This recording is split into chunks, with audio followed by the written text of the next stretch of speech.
Question number 1, NITI Aayog का chairperson अध्यक्ष कौन होता है दोस्तों? नीति आयोग का अध्यक्ष होता है प्रधानमंत्री। राइट आंसर होगा ऑप्शन ए। और ध्यान रखेंगे आप, 1 जनवरी 2015 को योजना आयोग का स्थान लिया था नीति आयोग ने। Question number 2, Hindustan aeronautics limited ने वर्ष डैश में भारतीय वायुसेना को पहला 2 सीटों वाला हल्का लड़ाकू विमान तेजस सौंपा। आपको ध्यान रखना है, हिंदुस्तान एरोनॉटिक्स लिमिटेड जिसे बोलते हैं HAL ने 4 अक्टूबर 2023 को भारतीय वायुसेना को पहला 2 सीटों वाला लड़ाकू विमान LCA तेजस जिसका नाम है ये सौंपा था 4 अक्टूबर 2023 को। राइट आंसर होगा option A. Question number 3, Vande Bharat express किस देश में बनी है? आपको ध्यान रखना है, वंदे भारत एक्सप्रेस जिसे ट्रेन 18 के नाम से भी जाना जाता है, ये पूरी तरह से भारत में इसको डिजाइन किया गया है और बनाया गया है। राइट आंसर होगा option B, Bharat, India. Question number 4, निम्नलिखित में से कौन सा वाद्य यंत्र आमतौर पर राजस्थानी लोक संगीत से संबंधित है? आपको ध्यान रखना है, नाम है इसका मोरचंग। मोरचंग राजस्थान का एक प्राचीन संगीत वाद्य यंत्र है जिसे मुंह से बजाया जाता है। और इसकी जो शेप है दोस्तों, इसका जो आकार है मोर के सिर जैसा बना होता है, इसीलिए इसका नाम रखा गया है Morchang. Question number 5, El Nino एक संकीर्ण गर्म धारा है जो कभी कभी डैश के तट पर उत्पन्न होती है। यहाँ पे इसका राइट आंसर होगा, एल नीनो एक महासागरीय गर्म धारा है जो कभी कभी पेरू के तट पर ये उत्पन्न होती है। राइट आंसर होगा option C, Peru. Question number 6, सूचना और संचार प्रौद्योगिकी ICTS के लिए संयुक्त राष्ट्र की विशेष एजेंसी का नाम क्या है जिसने 2024 में global cyber security index GCI का 5वां संस्करण जारी किया है? इस एजेंसी का नाम है, आपको ध्यान रखना है, international telecommunication union. International telecommunication union. Right answer होगा ऑप्शन डी। क्वेश्चन नंबर 7, दिसंबर 2023 में भारतीय फार्माकोपिया आयोग IPC ने एक औषधि सुरक्षा चेतावनी जारी की थी जिसमें स्वास्थ्य पेशेवरों और रोगियों को डैश गुणधर्मों वाली मेफ्टाल की प्रतिकूल प्रतिक्रियाओं की निगरानी करने के लिए सलाह दी गई थी। आपको ध्यान रखना है, भारतीय फार्माकोपिया आयोग जिसे बोलते हैं IPC, इसने दिसंबर 2023 में दर्द निवारक दवा मेप्टोल के लिए दवा सुरक्षा चेतावनी जारी की थी जिसमें एक्टिव कंपोनेंट मेफानामिक मेफानामिक एसिड होता है। राइट आंसर होगा ऑप्शन सी। ये थी जवरोधी एंटी पायरेक्टिक कहते हैं इसको। और इसका मेप्टोल का यूज आमतौर पर दर्द, बुखार, इन सभी के इलाज के लिए किया जाता है। क्वेश्चन नंबर 8, 1567 में चित्तौड़ पर अकबर द्वारा आक्रमण किए जाने के बाद निम्नलिखित में से किसे चित्तौड़ का गवर्नर नियुक्त किया गया था? आपको ध्यान रखना है दोस्तों, 1567 में अकबर के चित्तौड़ पर आक्रमण के बाद उसने आसफ खान को इस क्षेत्र का गवर्नर नियुक्त किया था। किसको? आसफ खान को। आसफ खान कौन थे? आसफ खान मुगल साम्राज्य में एक प्रमुख सरदार और सेनापति थे, ये आप ध्यान रखेंगे। क्वेश्चन नंबर 9, विजयनगर प्रशासन की अमर नायक प्रणाली के तहत नायकों की क्या भूमिका होती थी? आपको ध्यान रखना है, अमर नायक प्रणाली विजयनगर साम्राज्य की एक सैन्य और प्रशासनिक प्रणाली थी। नायक सैन्य कमांडर थे जिन्हें राजा या राय द्वारा शासन करने के लिए अक्षेत्र दिए जाते थे। राजा के द्वारा शासन करने के लिए क्या दिए जाते थे? अक्षेत्र। अक्षेत्र दिए जाते थे। क्या होते थे ये? राइट आंसर होगा इसका सेना कमांडर। नायकों की क्या भूमिका होती थी? सेना कमांडर का रोल ये प्ले करते थे। और जो राजा थे उनके द्वारा शासन करने के लिए इनको क्षेत्र दिए जाते थे और उस क्षेत्र का जो मतलब मेन हेड होता था उसे बोलते थे सेना कमांडर, सेनापति। क्वेश्चन नंबर 10, निम्नलिखित नदियों को उनके बेसिन के आकार के आधार पर बढ़ते क्रम में व्यवस्थित कीजिए। ये क्वेश्चन दोस्तों गलत लिखा हुआ, बढ़ते नहीं आएगा, घटते क्रम में। घटते क्रम में व्यवस्थित करना आपको, डिसेंडिंग ऑर्डर में। किसमें? डिसेंडिंग ऑर्डर में आपको अरेंज करना है। क्यों? According to given option. According to given option किसमें करना है? अवरोही क्रम में व्यवस्थित करना आपको। तो आप ध्यान रखेंगे, सबसे पहले आएगा गंगा। बेसिन का मतलब ये है कि वो कितने क्षेत्रों को कैसे कैसे कवर करती है, ज्यादा क्षेत्रों को कैसे कौन सी नदी कवर करती है, इसका मतलब। जैसे गंगा की लंबाई कितनी है? 2525 किलोमीटर है लगभग। तो सबसे पहले गंगा आएगा, सभी में है। उसके बाद आएगा गोदावरी नदी, 1465 किलोमीटर एरिया कवर करती है गोदावरी नदी। ये ऑप्शन बार हो गया, ये ऑप्शन बार हो गया, ये ऑप्शन बार हो गया। उसके बाद आएगा कृष्णा नदी, 1400 किलोमीटर। फिर आएगा महानदी। राइट आंसर होगा ऑप्शन बी। क्वेश्चन नंबर 11, भारतीय मौसम विज्ञान विभाग, इंडियन मेट्रोलॉजिकल डिपार्टमेंट आईएमडी के अनुसार भारत में कितनी ऋतुएं हैं? तो आपको ध्यान रखना है, भारतीय मौसम विज्ञान विभाग आईएमडी के अनुसार भारत में चार मेन जो मतलब कि ऋतुएं हैं, चार ऋतुएं हैं, सीजन है। जैसे कि शीत ऋतु दिसंबर से फरवरी तक, फिर ग्रीष्म ऋतु मार्च से मई तक माना जाता है, फिर दक्षिण पश्चिम मानसून ऋतु जून से सितंबर तक, और मानसून के बाद ऋतु अक्टूबर और नवंबर तक। राइट आंसर होगा ऑप्शन बी, चार।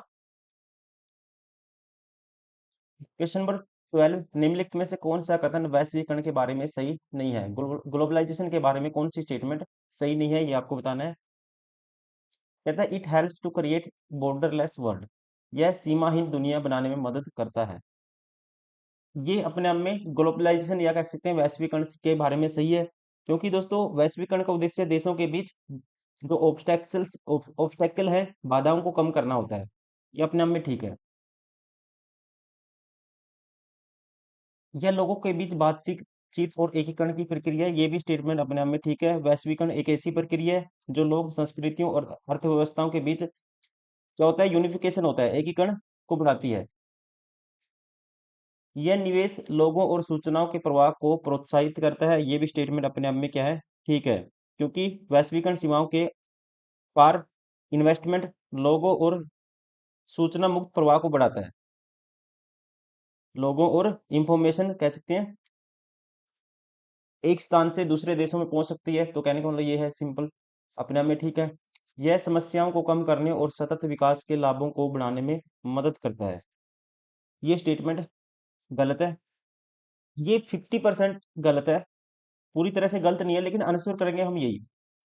क्योंकि ग्लोबलाइजेशन में कुछ जो समर्थक होते हैं उनका तर्क होता है कि इससे आर्थिक वृद्धि और विकास हो सकता है, और आलोचकों का कहना होता है, कुछ का कहना होता है इससे आर्थिक असमानता जैसी मौजूदा समस्याएं भी बढ़ सकती हैं, और पर्यावरण पर इसका नेगेटिव इम्पैक्ट भी पड़ सकता है। जबकि होता क्या है, इससे हमेशा समस्याओं को कम करने और सतत विकास के लाभों को बढ़ाने में मदद नहीं मिलती। यहाँ पे कह सकते हैं राइट आंसर होगा option D, logically. Question number 13, synthetic auxin 2,4-D का उपयोग आमतौर पर डैश के रूप में किया जाता है। ये एक हार्मोन का नाम है दोस्तों, ये एक प्लांट हार्मोन का नाम है। पेड़ पौधों में जो हार्मोन है उसका नाम है, इसका यूज किया जाता है पेड़ पौधों में। इसका यूज किस तरह से किया जाता है? एक्सेसिव, इससे ये हार्मोन यूज करने से पेड़ पौधे में एक्सेसिव ग्रोथ हो जाती है, मतलब ज्यादा बड़ी लंबी मात्रा में ग्रोथ हो जाती है। विशेष रूप से जो खरपतवार होते हैं, जो घास होते हैं, उसमें इसका यूज किया जाता है, उनको बढ़ा के वो, ताकि वो मतलब कि जो चौड़ी पत्ती वाले खरपतवार होते हैं उनकी उन घासों को बढ़ाएगा और उनको एक्सेसिव मात्रा में बढ़ा देगा, जिससे वो क्या हो जाएंगे? डेड हो जाएंगी। वो प्लांट्स क्या हो जाएंगे? डेड हो जाएंगे। इस तरह से ये काम करता है, ये है एक हार्मोन का नाम, ये है एक हर्बिसाइड कह सकते हैं। राइट राइट आंसर होगा ऑप्शन बी, 2,4-D का उपयोग आमतौर पर हैज ए हर्बिसाइड के रूप में इसका यूज किया जाता है। हिंदी में बोलते हैं इसको शाकनाशी। और इसका 2,4-D, डी का मतलब है यहाँ पे di chlorophenoxy acetic acid. Question number 14, Paris Paralympic Games 2024 में भारतीय खिलाड़ी नीतीश कुमार ने किस खेल में स्वर्ण पदक जीता था? राइट आंसर होगा, इन्होंने जीता था 2024 में बैडमिंटन में, ये आपको ध्यान रखना है। क्वेश्चन नंबर 15, कुशल बाजार परिकल्पना ईएमएच पूंजी परिसंपत्ति मूल्य निर्धारण मॉडल सीएपीएम का आधार है। ईएमएच की वैधता का परीक्षण करने के लिए कोई यह जांच कर सकता है कि ऐतिहासिक डेटा सीएपीएम का खंडन करता है या नहीं। यदि ऐतिहासिक डेटा सीएपीएम का खंडन करता है तो कुशल बाजार परिकल्पना के संबंध में निम्नलिखित में से कौन सा अर्थ होगा? आपको ध्यान रखना है, कुशल बाजार परिकल्पना ईएमएच एक प्रिंसिपल है, एक सिद्धांत है जो कहता है कि सभी उपलब्ध जानकारी पहले से ही परिसंपत्ति की कीमतों में परिलक्षित होती है, जिससे जो इन्वेस्टर हैं उनके लिए लगातार बाजार को मात देना मतलब कि मार्केट को कह सकते हैं बीट करना संभव हो जाता है, इम्पॉसिबल हो जाता है। और इसके अलावा ध्यान रखेंगे पूंजीगत परिसंपत्ति मूल्य निर्धारण मॉडल जिसे बोलते हैं सीएपीएम एक मॉडल है।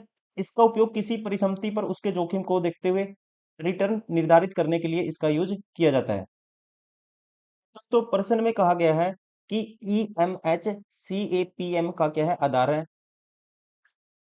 इसका मतलब क्या है, ये डेटा सीएपीएम के क्या है अपोजिशन में है, जिसका अर्थ होगा कि जो मॉडल है मार्केट की जो कंडीशन है ठीक रूप से उसके ओपोजिशन नहीं कर रहा है।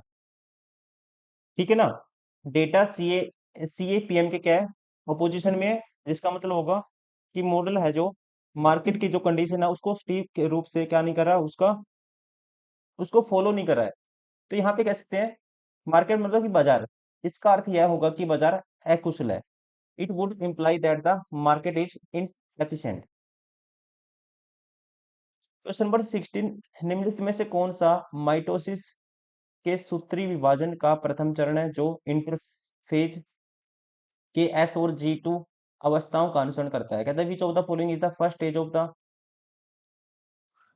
Karyokinesis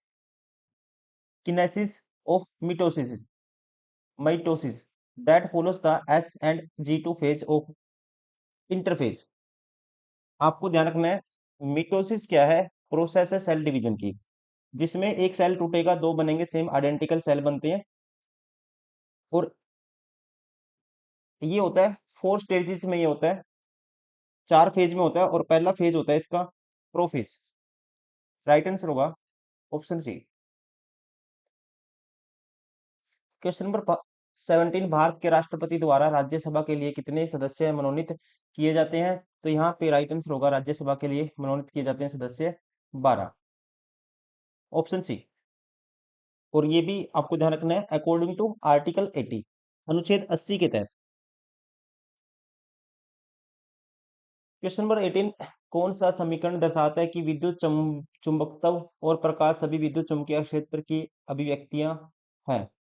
Which equation demonstrates that the electricity, magnetism and light are all manifestation of the electromagnetic field? इसका राइट आंसर होगा ये है मैक्सवेल का Maxwell equation. Maxwell equation unified electricity, magnetism and optics and demonstrated that light is an electromagnetic wave। ये कहते हैं जो Maxwell की इक्वेशन है, मैक्सवेल ने जो इक्वेशन दी थी, राइट आंसर होगा ऑप्शन ए।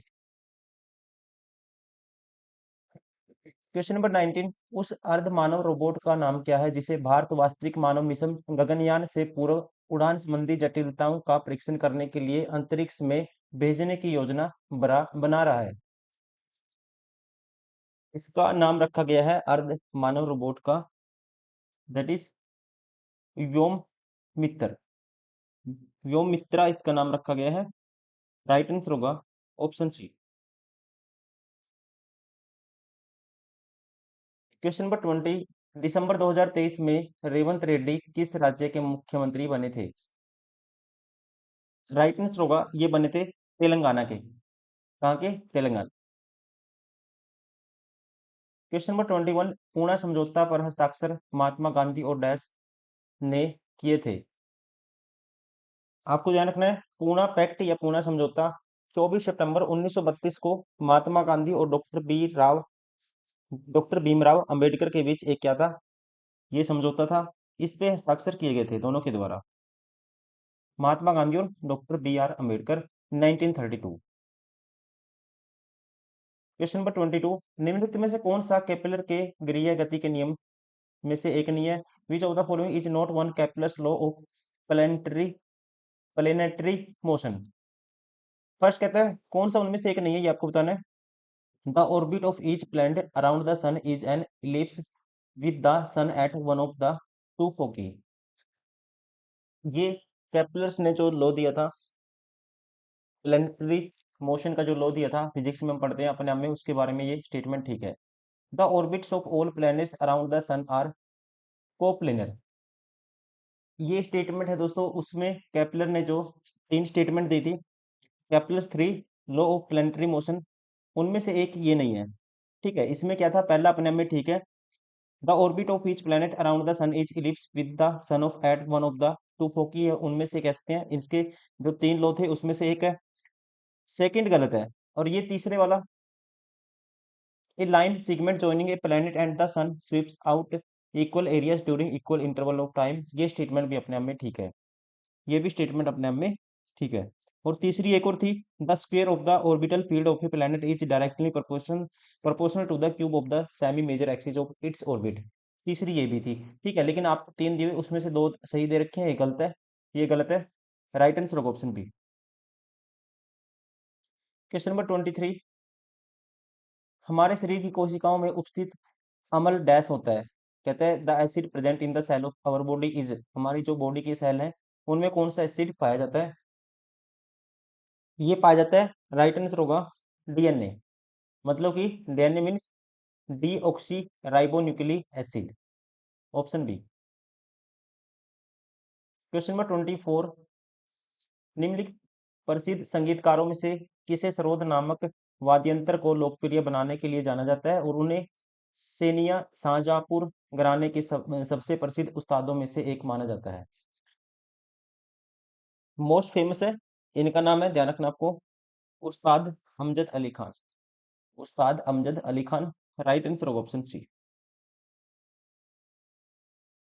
क्वेश्चन नंबर 25, निम्नलिखित में से किस वर्ष ब्रिटेन के राजा जॉर्ज पंचम और रानी मैरी क्वीन मैरी कह सकते हैं, भारत आए थे तथा भारत की राजधानी को कोलकाता से दिल्ली स्थानांतरित करने की घोषणा की गई थी? तो ये टाइम था 1911 का। मोस्ट फेमस क्वेश्चन है, अक्सर पूछ लिया जाता है। राइट आंसर होगा ऑप्शन ए।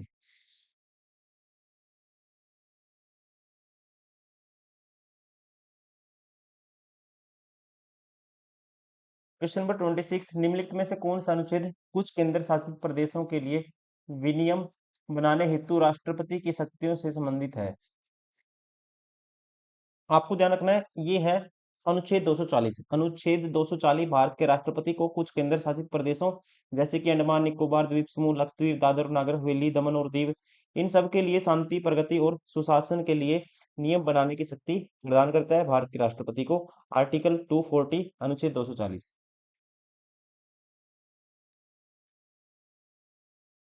क्वेश्चन नंबर 27, कौन सी योजना रियायती दरों पर ऋण प्रदान करने करके अनुसूचित जाति एससी और अनुसूचित जनजाति एसटी और महिलाओं के बीच उद्यमशीलता को बढ़ावा देने पर केंद्रित है? कौन सी योजना? इस योजना का नाम है, आपको ध्यान रखना है, राइट आंसर होगा that is stand up India योजना। Question number 28, startup India seed fund scheme के कार्यान्वयन में विशेषकर विशेषज्ञ सलाहकार समिति ईएसी की क्या भूमिका है? इसकी अहम भूमिका है, राइट आंसर होगा ऑप्शन ए, फंड आवंटन के लिए इनक्यूबेटर्स इनक्यूबेटर्स का मूल्यांकन और चयन करना, सिलेक्ट करना, ये है इसकी प्राथमिक भूमिका। राइट आंसर होगा ऑप्शन ए। क्वेश्चन नंबर 29, जुलाई 2023 में निम्नलिखित में से कौन सा देश यूनेस्को में पुनः शामिल होकर इसका 194वां 194 नंबर का सदस्य बन गया? इस देश का नाम है दोस्तों USA, United state of America. 2018 में ये यूनेस्को से हट गया था, लेकिन 2023 में फिर से ज्वाइन हो गया और 194 नंबर का सदस्य बन गया अमेरिका। क्वेश्चन नंबर 30, भारत में किस सरकारी कार्यक्रम का उद्देश्य ग्रामीण क्षेत्रों में रोजगार सृजन, मतलब कि क्रिएट करना, रोजगार को, एम्प्लॉयमेंट को, के माध्यम से गरीबी उन्मूलन करना है, गरीबी को खत्म करना है? किस सरकारी कार्यक्रम का उद्देश्य है? इसका नाम है दोस्तों, आप ध्यान रखेंगे, महात्मा गांधी राष्ट्रीय ग्रामीण रोजगार गारंटी अधिनियम है। इसका उद्देश्य ग्रामीण क्षेत्रों में लोगों को वित्तीय वर्ष में कम से कम 100 दिनों के लिए रोजगार की गारंटी और मजदूरी रोजगार प्रदान करके ग्रामीण समुदायों में गरीबी को खत्म करना है, कम करना है, इसका उद्देश्य है। राइट आंसर होगा ऑप्शन सी, ये है मनरेगा। क्वेश्चन नंबर 31, परिसीमन आयोग डेलिमिटेशन कमीशन की नियुक्ति डैश द्वारा होती है और बार निर्वाचन आयोग के सहयोग से कार्य करता है। यहाँ पे ध्यान रखेंगे, इसकी नियुक्ति की जाती है भारत के राष्ट्रपति के द्वारा, president of India. Question number 32, निम्नलिखित में से किसने सिग्निफिकेंस ऑफ विमानन विमानम एंड गोपुरम, सिग्निफिकेंस ऑफ विमानन विनामम सॉरी विमानम एंड गोपुरम पुस्तक लिखी है? इस पुस्तक को किसने लिखा है?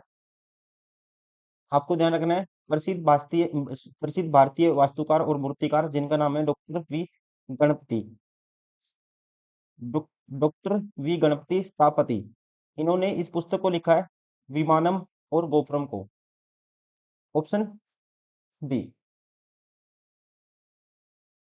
क्वेश्चन नंबर 33, सूची 1 और सूची 2 में जनगणना 2011 के अनुसार लिंग अनुपात से सम्मिलित कीजिए। इसमें से आपको ध्यान रखना है, उत्तराखंड का था, सॉरी उत्तर प्रदेश का था, यूपी का 900 में, बिहार का पहले का देखो डी आएगा, ये ऑप्शन बार हो गया, और बिहार का था, ये आपको ध्यान रखना है, बिहार का 918 आएगा। बिहार का कितना था 2011 में? 918 था, मतलब दूसरे का बी आएगा, दूसरे का बी आएगा, ये ऑप्शन भी एलिमिनेट हो गया। तीसरा मध्य प्रदेश का आपको ध्यान रखना है, तीसरा दिया हुआ मध्य प्रदेश, मध्य प्रदेश का आएगा तीसरे का 931, ये ऑप्शन भी बार हो गया। और फिर चौथा महाराष्ट्र का दोस्तों 929 है, ये भी राइट आंसर होगा ऑप्शन सी, चौथे का सी आएगा। क्वेश्चन नंबर 34, भारत की जनगणना 2011 के अनुसार कितने राज्यों की जनसंख्या 10 लाख से कम दर्ज की गई थी? 10 लाख से कम थी केवल सिक्किम की, सिक्किम की 10 लाख से कम थी, आपको ध्यान रखना है। 2011 के अनुसार सिक्किम की जनसंख्या थी 6.1 लाख, एक ही राज्य था, राइट आंसर होगा ऑप्शन डी। इसके अलावा ये भी ध्यान रखेंगे 2011 में जो जनगणना थी ये कौन से नंबर की थी? 15वें नंबर की थी। पहली बार जनगणना कब हुई थी? 1872 में। पूछेगा पहली बार नियमित जनगणना कब हुई थी? 1881 में। क्वेश्चन नंबर 35, निम्नलिखित में से किस विश्वविद्यालय को महा महायानवाद का ऑक्सफोर्ड कहा जाता है? राइट आंसर होगा महायान का ऑक्सफोर्ड, या ऑक्सफोर्ड ऑफ महायान कहा जाता है नालंदा विश्वविद्यालय को। किसको? नालंदा को। राइट आंसर होगा ऑप्शन डी। क्वेश्चन नंबर 36, सितंबर 2024 में निम्नलिखित में से किसने वाणिज्यिक विभाग का जन सुनवाई पोर्टल लॉन्च किया, जिसे स्टेक होल्डर्स और अथॉरिटीज के बीच संचार को, मतलब कि कम्युनिकेशन को सुव्यवस्थित करने के लिए बनाया गया है? आपको ध्यान रखना है, जन सुनवाई पोर्टल को सितंबर 2024 में पीयूष गोयल के द्वारा लॉन्च किया गया था, पीयूष गोयल के द्वारा, जो भारत में वाणिज्यिक और उद्योग मंत्री है। Option C. क्वेश्चन नंबर 37, भारतीय राष्ट्रीय कांग्रेस की अध्यक्ष बनने वाली प्रथम भारतीय महिला कौन थी? प्रथम भारतीय महिला थी सरोजिनी नायडू। राइट आंसर होगा ऑप्शन बी। कब बनी थी? 1925 में, ये भी आपको ध्यान रखना है, कानपुर अधिवेशन में। क्वेश्चन नंबर 38, मानव शरीर के लिए आवश्यक 22 अमीनो अम्लों 22 अमीनो एसिड्स में से कितने अमीनो एसिड मानव शरीर में उत्पादित नहीं होते हैं? 22 में से जो नहीं बनते मानव शरीर में, वो है 8। 8 है इंपॉर्टेंट, इनको माना जाता है अमीनो एसिड्स को, क्योंकि इनको आहार के द्वारा, फूड्स के द्वारा जनरेट किया जाता है बॉडी में। राइट आंसर होगा ऑप्शन ए। क्वेश्चन नंबर 39, संसद के किस सदन को धन विधेयक के मामले में सर्वाधिक शक्तियां प्राप्त है?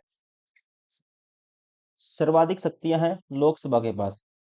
किसके पास है? आपको ध्यान रखना है, भारतीय संसदीय वन विधेयकों के संबंध में लोकसभा को सबसे अधिक शक्तियां प्राप्त हैं। और ये भी ध्यान रखेंगे, भारतीय संविधान के अनुच्छेद 110 के अनुसार वन विधेयक केवल लोकसभा में ही प्रस्तुत किया जा सकता है, according to article 110। Right answer option C, Lok Sabha. Question number 40, भारतीय संविधान के अनुसार निम्नलिखित में से किसे राज्य के राज्यपाल का मुख्य सलाहकार और सलाहकार माना जाता है? मुख्य सहायक और सलाहकार माना जाता है किसका? राज्यपाल का। ये माना जाता है राज्य के मुख्यमंत्री को। भारतीय संविधान के तहत किसी राज्य के मुख्यमंत्री को राज्यपाल का मुख्य सहायक और सलाहकार माना जाता है, ये आपको ध्यान रखना है। क्वेश्चन नंबर 41, मोपिन उत्सव भारत के किस राज्य में मनाया जाता है? आप ध्यान रखेंगे दोस्तों, मोपिन उत्सव भारत के अरुणाचल प्रदेश की गैलो जनजाति द्वारा मनाए जाने वाले ये फसल त्योहार है, कृषि त्योहार है। अरुणाचल प्रदेश की कौन सी जनजाति द्वारा? गैलो जनजाति के द्वारा, जनजाति भी पूछ सकता है, गैलो जनजाति के द्वारा इसको मनाया जाता है अरुणाचल प्रदेश में। कौन सा? मोपिन उत्सव। क्वेश्चन नंबर 42, अगस्त 2023 में भारत के रक्षा मंत्रालय ने साइबर खतरों को बढ़ते चलन के बीच अपने ऑपरेटिंग सिस्टम को विंडोज से बदलकर स्थानीय रूप से निर्मित ऑपरेटिंग सिस्टम पर स्विच करने का फैसला किया। नए ओएस का नाम क्या है? नए ऑपरेटिंग सिस्टम का नाम क्या है? इस नए ऑपरेटिंग सिस्टम का नाम है, आपको ध्यान रखना है, माया। Option A. क्वेश्चन नंबर 43, निम्नलिखित में से कौन सा रोजगार के अवसर पैदा करने के लिए भारत सरकार की नई पहलों में से एक नहीं है? देखिए, स्किल इंडिया। स्किल इंडिया दोस्तों क्या है? स्किल इंडिया जो मिशन है, इसकी शुरुआत 2015 में की गई थी और 2022 तक कौशलों में 40 करोड़ से अधिक लोगों को प्रशिक्षित करना था, इसका लक्ष्य है। ये अपने आप में यहाँ से रोजगार के लिए ठीक है, ये यहाँ से रोजगार मिलेगा, प्रशिक्षित करना 40 करोड़ लोगों को, तो रोजगार के अवसर मिलेंगे। अपने आप में लॉन्च कब हुई थी? 2015 में। उसके बाद make in India. Make in India की शुरुआत 2014 में की गई थी। यहाँ से भी रोजगार के अवसर पैदा होते हैं मेक इन इंडिया से, क्योंकि इसका उद्देश्य भारत को वैश्विक डिजाइन और विनिर्माण केंद्र में बदलना था। स्टार्टअप इंडिया की शुरुआत हुई थी 2016 में। स्टार्टअप इंडिया इंडिया की शुरुआत कब हुई थी? 2016 में। और इसका जो मेन था, उद्यमिता को बढ़ावा देने के लिए इसको शुरू किया गया था। यहाँ से भी रोजगार के अवसर पैदा होंगे। राइट आंसर होगा ऑप्शन ए, यूनिकॉर्न इंडिया। रोजगार के अवसर पैदा करने के लिए भारत की नई पहलों में से एक नहीं है यूनिकॉर्न इंडिया।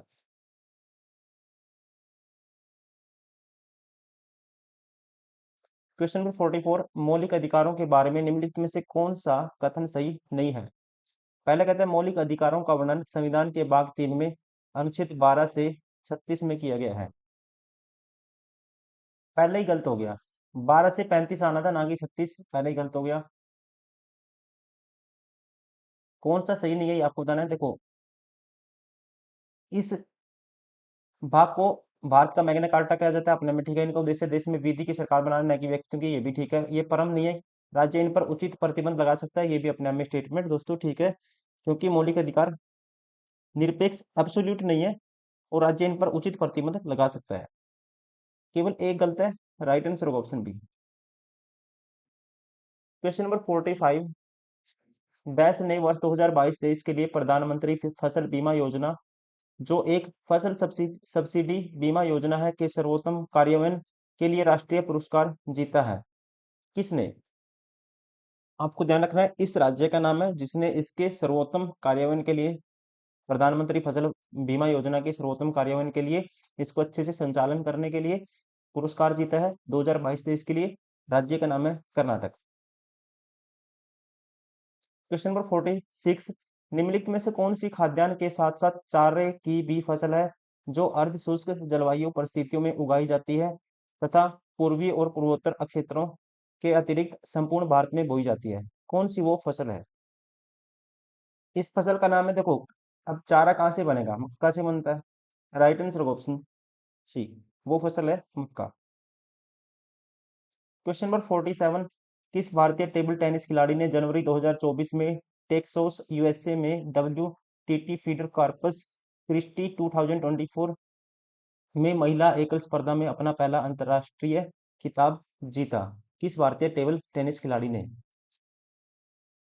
इनका नाम है, राइट आंसर होगा, 2024 में जीता था इन्होंने टेबल टेनिस में। नाम है Sreeja Akula, option B. Question number 48, 2024 में सशस्त्र बलों के लिए चिकित्सा प्रौद्योगिकी 2024 में सशस्त्र बलों के लिए चिकित्सा प्रौद्योगिकियों के विकास को बढ़ावा देने के लिए ये पूछा गया था कि डीआईएससी डिस्क 12 में कौन सी पहल शुरू की गई है? इस पहल का नाम है MIRA। MIRA का मतलब है, जिसका अर्थ है सशस्त्र बलों के लिए चिकित्सा पहल और अनुसंधान। वह पहल है जिसे 2024 में सशस्त्र बलों के लिए चिकित्सा प्रौद्योगिकियों के विकास को बढ़ावा देने के लिए DISC 12 में पेश किया गया था, option B. Question number 49, Delhi सल्तनत भारत पर शासन का प्रतीक है। जिसकी राजधानी दिल्ली थी, यह किस समुदाय का था? आपको ध्यान रखना है दोस्तों, दिल्ली सल्तनत पर भारत पर एक मुस्लिम शासन था जो 13वीं से लेकर 16वीं शताब्दी तक चला था। दिल्ली सल्तनत के शासक तुर्की मूल के थे, माना जाता है कहाँ के थे, तुर्की मूल के थे। और दिल्ली सल्तनत का जो पहला राजवंश था वो था गुलाम वंश, आपको पता ही होगा, इसे ही बोलते थे मामलुक वंश। और एक पूर्वी जो तुर्की गुलाम थे, कुतुबुद्दीन ऐबक, इनके द्वारा स्थापित किया गया था। तो राइट आंसर होगा तुर्की, ऑप्शन सी। क्वेश्चन नंबर 50, निम्नलिखित में से कौन सा मौलिक कर्तव्य 42वें संविधान संशोधन 1976 द्वारा जोड़ा गया था? आपको ध्यान रखना है, 42वें संविधान 1976 द्वारा 42वें संविधान 1976 द्वारा 10 मौलिक कर्तव्य जोड़े गए थे। और 11वां फिर 2002 में जोड़ा था, 86वां संविधान संशोधन था। और उनमें से कहता है कि एक मौलिक कर्तव्य कौन सा है, तो उनमें से एक है ऑप्शन बी, भारत के सभी लोगों के बीच सद्भाव और समान भाईचारे की भावना को बनाए रखना और उसकी रक्षा करना।